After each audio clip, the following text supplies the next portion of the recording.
कांता अपनी बहू करुणा से बिल्कुल प्यार की भाषा में ही बात करती थी, क्योंकि वहाँ अपनी बहू करुणा से प्यार की भाषा में ही उसका सारा काम निकलवा लेती थी।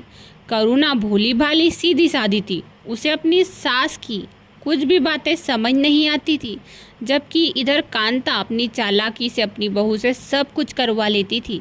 तो देखिए इन दोनों की कहानी। एक दिन सुबह सुबह, अरे बहू कहाँ है, जल्दी मेरे लिए एक चाय बना ला। तुझे पता है तेरे हाथों की चाय में तो स्वाद में जादू है जादू। पता नहीं सब क्यों तारीफ करते हैं, मुझे लगता है कि मुझे तेरी चाय की लत लग चुकी है। इधर बहू तारीफ ही तारीफ में अपनी सास की हर एक बात सुन लेती थी। अब क्या था, एक दिन सुबह सुबह उसका बेटा अजय ऑफिस के लिए जा रहा था। अरे बेटा अजय, ऑफिस के लिए जा रहा है तो चाय पीता जा। अच्छा माँ ठीक है, आप बना लाओ ना, करुणा काम कर रही है। अरे करुणा के हाथ में जादू है, तुझे पता है, देखना वो बनाने आएगी। अरे करुणा बहू कहाँ गई? हाँ माँ जी क्या हुआ, इनके कपड़े प्रेस कर रही थी। अरे करुणा बहू देखो अजय ऑफिस जा रहा है, अब देखो मैं तो चाय बना दूँ, लेकिन तुम्हारे हाथों की चाय में जो स्वाद है वह मेरे हाथों की में कहाँ है। अजय को शायद ही पसंद आए, एक काम करो तुम चाय बना दो फिर कपड़े प्रेस कर लेना। अब क्या था, करुणा उनकी बातों में बह जाती है और अजय के लिए चाय बनाने चल देती है। इधर अजय, अरे माँ आपको दवाई लानी है क्या? वैसे भी कई दिन हो गए हैं, आपकी दवाई खत्म हो गई होगी। नहीं नहीं बेटा, मेरी दवाई अभी है। अब करुणा अपनी सास की हर एक बात सुनती थी, क्योंकि उसकी सास कांता चालाकी से जो कहती थी। एक दिन की बात है जब सुबह सुबह उसकी बहू करुणा कहीं जा रही थी। अरे करुणा बहू कहाँ जा रही है, क्या काम है तुझे? माँ जी वो मेरी एक बेस्ट फ्रेंड की पार्टी थी, इसलिए उसने मुझे बुलाया था, तो मैंने सोचा कि उसकी पार्टी में चली जाती हूँ, कई दिन हो गए दोस्तों से मिले हुए। अरे करुणा बहू दोस्तों से तो हर रोज़ मिलना होता रहेगा तेरा। देखना मेरी दवाई ख़त्म हो गई है, तू एक काम कर आज मेरी दवाई ले आ। लेकिन माँ जी आप अजय जी से मंगवा लेती ना, वो हर रोज़ तो ऑफिस के लिए जाते हैं। अरे बेटा तुझे तो पता ही है, बेचारा अजय ऑफिस के लिए जाता है आता है तो थक जाता है, कहाँ से मेरी दवाई ले आएगा, उससे टाइम ही कहाँ मिलता है। अब तू है ना मेरी प्यारी बहू बिल्कुल बेटी की तरह, जा मेरे लिए दवाई ले। अब क्या था, करुणा सास को मना भी नहीं कर पाती, क्योंकि सास इतने प्यार से जो कह रही थी। करुणा दवाई लेने के लिए चली जाती है। इसी तरह हर बार कांता अपनी बहू को अपनी बातों की चालाकी में उलझा लेती थी और सारे काम करवा लेती थी। अरे बहू देखना घर कितना गंदा हो रहा है, तू जितना अच्छा घर साफ करती है ना उतना तो कोई भी नहीं करती। आस पड़ोस की बहू को देखा है, आधे कचरे पड़े रहते हैं उनके घर में, लेकिन हमारा घर चकचकाता है हर रोज़। तुझे पता है मुझे लगता है अभी हमें सफाई कर लेनी चाहिए, एक काम कर तू सफाई कर ले। अब क्या था, फिर से करुणा अपनी सास की बातों में बहकर सफाई करने लगती है। ऐसे ही कुछ समय बीतता चला जाता है। एक दिन करुणा कहीं बाहर थी कि पड़ोस की एक कांता की दोस्त उसके पास आती है। अरे कांता क्या हाल चाल है तेरे? अरे मैं तो एकदम ठीक हूँ, लेकिन तेरे हाल चाल क्या है? आजकल तो तू दिखाई नहीं देती, कहाँ गुम हो गई है?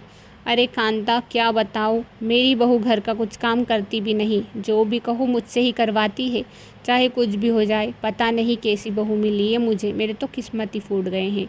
अरे बहू को हाथों से चलाना अपना काम होता है, मैं तो अपनी बहू को उंगलियों पे नचाती हूँ, उंगलियों पे जो भी कहती हूँ वह कर कर ही रहती है। मैं तो इतना सा भी काम नहीं करती घर का, तुझे पता है, लेकिन कैसे मुझे भी बता दे, मैं भी वहाँ ट्रिक अपना लूँगी तो मेरे भी भाग खुल जाएंगे। अरे तेरी बहू को बातों में ले, बातों में प्यार की भाषा में बोल और कह दे उसकी तारीफ़ करके काम करवा। ऐसा करेगी तो तेरी बहू हर एक बात सुनेगी। अब क्या था, कांता की बात सुनकर उसकी दोस्त वहाँ से चली जाती है, उसे एक आइडिया पसंद आ जाता है। अब कुछ समय ऐसे ही बीतता चला जाता है। कांता अपनी बहू को इशारों पर नचवा रही थी कि एक दिन सुबह सुबह कांता की वही सहेली दूसरे दिन वापस आ जाती है। अरे कांता कहाँ गई, सुनना क्या हुआ, क्या हो गया, अचानक से कैसा आना हुआ? अरे तेरी जो ट्रिक थी ना बहू को हाथ पे नचाने की, उंगली पे नचाने की, वहाँ सक्सेसफुल हो गई। जिस तरह तू अपनी बहू को हाथों उंगलियों के इशारों पर नचाती है, मेरी बहू भी नाचने लगी है। अरे हाँ देख मैंने कहा था ना, बहुएं ऐसे ही चलती है। वरना तो वो हमसे ही काम निकलवा ले। मेरी बहू को देख, मेरे इशारों पर नाचती है। अगर अभी कहूँ ना कि बाज़ार जाकर ये सामान लेकर आ तो लेकर आएगी। अब क्या था, दोनों आपस में बातें कर रही थी, लेकिन यहाँ नहीं पता था कि पीछे से करुणा सब कुछ सुन रही थी। करुणा, अच्छा तो माँ जी मुझसे इस तरह से इसीलिए पेश आती है क्योंकि वो मुझसे मीठी मीठी बातें करके अपना काम उगलवा लेती है। अच्छा माँ जी ऐसा है तो फिर आप देखिए क्या होता है। अब क्या था, एक दिन फिर कांता अपनी चाल चलती है। वहाँ सोचती है कि बहू उसके इशारों पर नाचेगी। अरे बहू यहाँ आ तो जल्दी। अच्छा माँ जी क्या हो गया। अरे बहू देखना मेरी दवाई ख़त्म हो गई है, एक काम कर तू दवाई ले आ। माँ जी आप अजय जी से कह दीजिए ना आपकी दवाई ख़त्म हो गई तो। लेकिन बेटा अजय से कैसे कहूँ, वहाँ बेचारा थक जाता है। अच्छा ठीक है माँ जी। अब क्या, करुणा भी अपनी सास की सारी अकल सीख चुकी थी। अच्छा माँ जी आप मुझसे काम निकलवाती हो, अब देखो कि आप कैसे मुझसे काम निकलवा पाओगी। अब मैं आपके एक भी एक्स्ट्रा काम नहीं करने वाली। मैं अजय जी को कॉल करूंगी और उनसे ही दवाई मंगवाऊंगी। अब क्या था, करुणा अपने पति को फ़ोन लगाती है और दवाई के बारे में कहती है। अब अजय उधर से दवाई लेता हुआ आता है। लो मम्मी तुम्हारी दवाई। अरे बेटा अजय तुझसे किसने कहा था दवाई लाने को। मैंने तो बहू से कहा था कि वहाँ दवाई ले आएगी, तू बेचारा फालतू में ही परेशान हुआ। अरे माँ उसमें क्या है, ऑफिस से निकल रहा था, बीच में ही मेडिकल पढ़ रहा था। अब मेडिकल से दवाई लाने में कौन सी दिक्कत है मुझे। अरे बेटा वो तो नहीं, फिर भी जाना तो पड़ता है ना मेडिकल पे। अरे माँ ऐसी कोई दिक्कत नहीं है, ऐसा कुछ हो तो आप मुझसे कह दिया करो। करुणा को मत परेशान किया करो, घर से जाएगी बेचारी मेडिकल पे तो परेशान ही होगी ना। अब क्या था, यहाँ बात सुनकर कांता का मुंह बन जाता है। वहाँ बेटे से कुछ नहीं कहती, इधर सास अपनी बहू से ही कहती है। अरे तूने अजय से दवाई लाने को क्यों कहा, मैंने तो तुझसे कहा था ना। अब माँ जी मैंने अजय जी को फ़ोन लगाया कि मैं मेडिकल पर आ रही हूँ, लेकिन उन्होंने कहा कि रहने दो, मैं ले आऊँगा तो वो ले आए, उसमें क्या है माँ जी, वो भी तो उधर से ही आ रहे थे। अब कांता कुछ नहीं कहती। कुछ समय बीतता चला जाता है। एक दिन की बात है जब कांता अपने स्टोर रूम में जाती है। स्टोर रूम कितना गंदा पड़ा है ना, मुझे इसकी सफाई करवानी चाहिए। लेकिन अजय से तो मैं नहीं कह सकती, एक काम करती हूँ करुणा से कहती हूँ। अरे करुणा बहू इधर आना तो। हाँ माँ जी क्या हो गया। ये स्टोर रूम देख कितना गंदा है, मुझे लगता है इसे साफ़ करना चाहिए। ये बड़े बड़े बक्से इसको हटा दे बेटा, मुझसे नहीं हट रहे। माँ जी अच्छा 1 मिनट रुकिए मैं अभी आती हूँ। लेकिन कहाँ जा रही है तू बहू, अभी मेरे ये बक्से तो हटाती जा। माँ जी मैं 2 मिनट में अपने कपड़े बदल कर आती हूँ। यहाँ कहकर करुणा अपने कमरे में जाती है और उधर से अजय को साथ मिलाती। अब क्या था, यहाँ देखकर तो कांता का मुंह बन जाता है। लेकिन बहू ये अजय को क्यों साथ में लाई है, मैंने तो तुझसे कहा था ना ये बक्से खिसकाने को। माँ जी अब मैं कमरे में गई तो अजय जी ने पूछा कि कहाँ जा रही हो, तो मैंने उनसे कहा कि स्टोर रूम में जा रही हूँ। माँ जी ने कहा है। अरे माँ ये छोटी छोटी बातें मुझसे ही बोल दिया करो, बेचारी करुणा को परेशान मत किया करो। तुम्हें पता है ना अब ये काम तो हम ही कर सकते हैं, लड़कियाँ थोड़ी कर सकती है। अब क्या था, कांता समझ चुकी थी बहू की चालाकी कि जिस तरह वहाँ चाल चलती है बहू उसकी चालाकी समझ चुकी है। इसके बाद से फिर कांता कभी भी अपनी बहू को परेशान नहीं करती। नेहा और अजय की नई नई शादी हुई थी। नई नई शादी का नूर नेहा और अजय के चेहरे पर साफ नज़र आ रहा था। नेहा अपने पति से कहती है, अजय जी आपको पता है मैं सब तरह का अच्छा अच्छा खाना बना सकती हूँ, जो भी आप चाहो। हाँ नेहा जी जो भी चाहो आप बना सकती हो मेरे लिए, तो आपके हाथ का तो जो भी खाऊंगा सच में सभी अच्छा लगेगा। अब क्या था, दोनों आपस में बातें कर ही रही कि सास आ जाती है। अरे नेहा बहू आज तो तेरी पहली रसोई है, मेरे अजय के लिए अच्छा खाना बना देना। तुझे पता है उसे रसगुल्ले बेहद ज़्यादा पसंद है, और हाँ साथ में गुलाब जामुन भी। माँ जी हाँ मैं यही तो पूछ रही थी अजय जी से कि उनको क्या पसंद है, लेकिन वहाँ तो यहाँ कह रही है कि तुम कुछ भी बना दो, तुम्हारे हाथ का तो सब अच्छा लगेगा। अरे वो तो है ही मजाकी, हमेशा मजाक करता रहता है। वैसे हाँ बहू नया नई शादी हुई है ना, तो अजय तो यही कहेगा, लेकिन मैं चाहती हूँ कि तू उसके लिए रसगुल्ले और गुलाब जामुन बना दे। अच्छा हुआ माँ जी आप आ गई, वरना मुझे तो कुछ समझ ही नहीं आ रहा था कि मैं अजय जी के लिए क्या बनाऊँ। अच्छा आपने बता दिया तो मैं अभी बना देती हूँ। अब क्या था, थोड़ी ही देर में नेहा अजय के लिए रसगुल्ले गुलाब जामुन बना देती है, जिसे सारे घर वाले खाते हैं। अरे वाह बहू तूने तो बड़े ही स्वादिष्ट रसगुल्ले और गुलाब जामुन बनाई है। तुझे पता है इसके पहले मैंने अपनी माँ के हाथ के ऐसे रसगुल्ले और गुलाब जामुन खाई थी। अजय को भी बेहद पसंद आए हैं यह सब। हाँ माँ जी, मेरी माँ ने ही सिखाए हैं और ख़ास करके मैंने अजय जी को प्यार से बना कर दिए हैं। आपको पता है उनको पसंद है ना, तो फिर मैंने अच्छे से तैयारी की थी। हाँ बहू, बस इसी तरह तेरा और अजय का प्यार बना रहे, हम तो यही चाहते हैं। अब क्या था, कुछ समय बीतता चला जाता है। थोड़े ही दिनों बाद नेहा का स्वभाव कुछ अलग ही हो जाता है। अब वहाँ अजय से गुस्से में रहती थी। एक दिन की बात है जब अजय उससे प्यार से कहने आता है, तुम्हें पता है नेहा, आज ना मैं अपने दोस्तों के साथ पार्टी में जा रहा हूँ, तुम चलोगी क्या मेरे साथ? अरे आपने पहले तो मुझसे कहा नहीं और अब कह रहे हो कि पार्टी में चलोगी क्या? 1 घंटा बचा है पार्टी में जाने को, मैं आपके साथ नहीं जा रही। अरे तुम कैसी बहकी बहकी बातें कर रही हो, अभी काफ़ी ज़्यादा टाइम है, तुम चाहो तो तैयार होकर चल सकती हो। नहीं जाना मुझे आपके साथ, आपको सुबह से कहना था ना यहाँ बात, आपको पता है ना लड़कियों को तैयार होने में कितना समय लगता है, मुझे नहीं जाना। यहाँ कहकर नेहा किचन में चली जाती है। हे भगवान, अब इसे अचानक से क्या हो गया? मैंने तो प्यार से ही कहा था, बोर कितने प्यार से कहूँ। यहाँ कहकर अजय अकेला ही पार्टी में चला जाता है। रात को अजय पार्टी से जैसे ही घर लौटता है तो नेहा का मुंह देखकर, हे भगवान, इसका मुंह चढ़ा क्यों है? कैसे बात करूँ, आज तो गुस्से में थी। अरे डार्लिंग, क्या हो गया? अभी तक सोई नहीं तुम? कैसे सोऊंगी?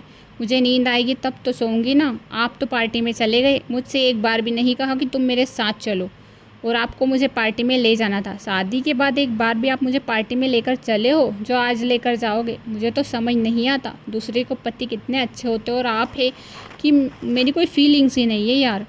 अरे नेहा, तुमसे कितनी बार कहा था मैंने, तुमने ही कहा था कि सुबह नहीं कहा इसलिए मैं नहीं चलूँगा, तो मैंने सोचा कि तुम नहीं जाओगी इसलिए मैं अकेला ही चला गया। अब दोस्त की पार्टी थी यार, अगर नहीं जाता तो वो गुस्सा हो जाता। अच्छा सही है, दोस्तों की पड़ी है आपको, दोस्तों की तो बड़ी फीलिंग्स की कदर है, लेकिन यहाँ पर पत्नी की फीलिंग्स की कोई कदर नहीं है। यहाँ कहकर फिर से नेहा हॉल में चली जाती है। हे भगवान, अब इसे कैसे समझाओ? इसे समझाने से रहा। अब क्या था, उस वक्त तो अजय कुछ नहीं कहता। दूसरी सुबह होते ही नेहा का व्यवहार बदल जाता है। तुम्हें पता है नेहा, आज ना मैं दोस्तों के साथ वीकेंड पर जा रहा था, लेकिन मैंने दोस्तों से साफ मना कर दिया कि मेरी पत्नी गुस्से में है, मैं आपके साथ वीकेंड पर नहीं चलूँगा। अरे आपने मना क्यों किया? चले जाते ना, उसमें कौन सी दिक्कत है, चले जाइए। नहीं, तुम गुस्सा हो जाओगी इसीलिए नहीं जा रहा, रहने दो, नहीं जाऊँगा मैं इस वीकेंड पर।